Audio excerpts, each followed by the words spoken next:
Hermanos, la paz del Señor esté con ustedes. Pidamos la gracia del Espíritu Santo. Ven, Espíritu Santo, santifícanos, ilumínanos, danos siempre tu ayuda para avanzar en el camino de la salvación, de la santidad. Amén. Para la reflexión de hoy quiero detenerme en el texto de la primera lectura de la misa, de la primera carta a los Corintios, capítulo 11, versículos del 17 al 26. He de aclarar antes que el texto completo es del versículo 17 hasta el versículo 34, que es el fin del capítulo 11.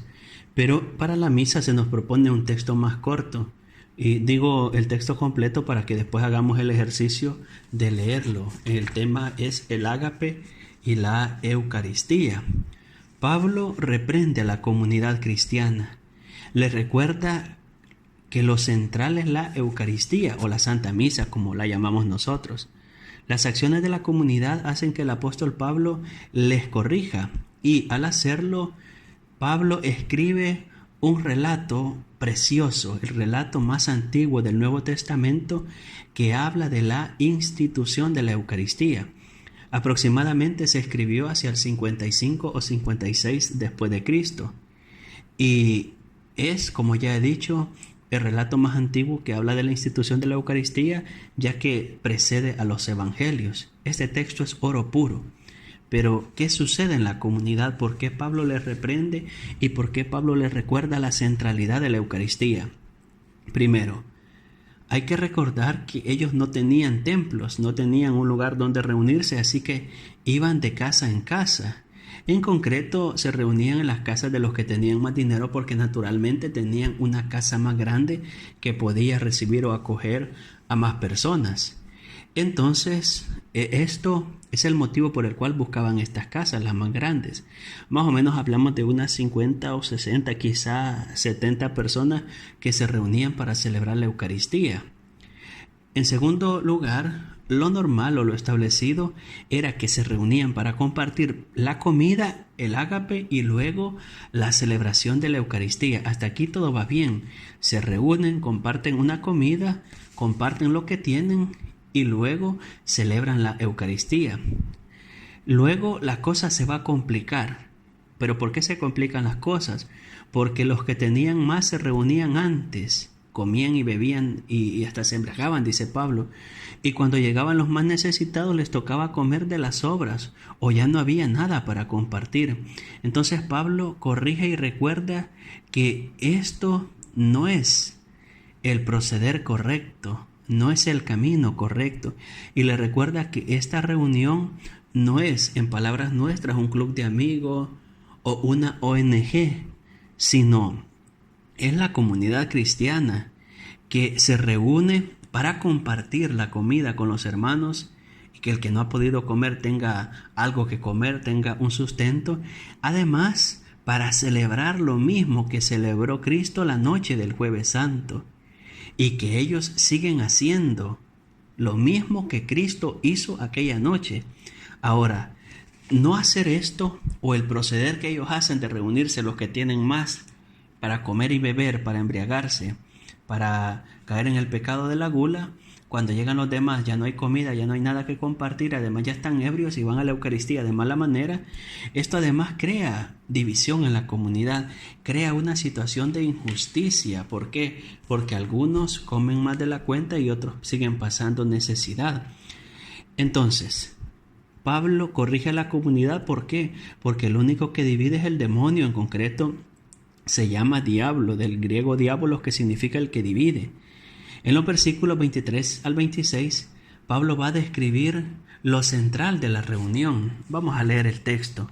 Dice el apóstol: pues yo recibí del Señor lo que os transmití, que el Señor, la noche que era entregado, tomó pan.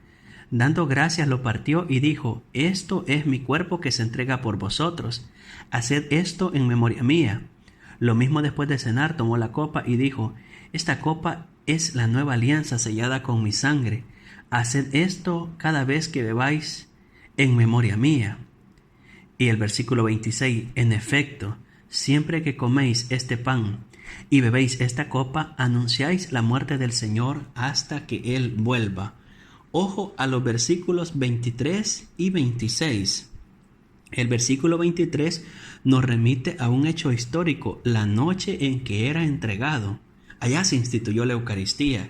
Y el versículo 26 nos remite al futuro, hasta que Él vuelva. Estas dos realidades son importantes porque entre aquella noche y el momento en el que el Señor vuelva, nosotros nos encontramos en el aquí y el ahora. En el aquí y el ahora de la comunidad que se reúne para celebrar la Eucaristía, para ser comunidad en torno a la palabra y a la Eucaristía. Y Pablo va a recordar que lo central es la Eucaristía y la comunidad ha de poner su corazón en ella. Es decir, la Eucaristía tiene que ser fuente y cumbre de donde emana la iglesia, de donde brota toda la vida de la iglesia. Es vergonzoso que después de casi 2000 años muchas veces seguimos en nuestras comunidades como perros y gatos. Qué vergüenza más grande cuando en la parroquia los de un grupo, apostolado, movimiento, asociación o comunidad está peleando con el otro, está en guerra con el otro, creyéndose que es mayor o despreciando a los demás. Qué vergüenza más grande. El mensaje de Pablo es este: la Eucaristía es para que nos reunamos como hermanos y celebremos lo mismo que el Señor celebró aquella noche en que iba a ser entregado, no para dividirnos, no para hacernos daño unos a otros, no para hacernos la guerra. Recordemos además lo que dijeron nuestros obispos en América Latina en aquel documento que se llama Santo Domingo, en el número 58. La parroquia es comunión de comunidades y movimientos, es decir, la parroquia congrega a todos. El Espíritu suscita carismas diversos, pero en la parroquia y sobre todo en la Eucaristía, todos hemos de estar en sintonía, aunque uno sea de un grupo o de una pastoral o de un movimiento que lleva una mística propia. En la Eucaristía todos tenemos un mismo pensar y un mismo sentir porque celebramos lo mismo que el Señor hizo aquella noche. Pidamos pues al Señor que nos conceda la gracia de saberle buscar siempre a Él, de amar el sacramento de la Eucaristía, de adorar a Cristo presente en la Eucaristía. Pidámosle que nos libre de la tentación de la división, que expulse al mal, al demonio, al diablo de nuestras comunidades para que puedan estar unidas en Cristo Jesús.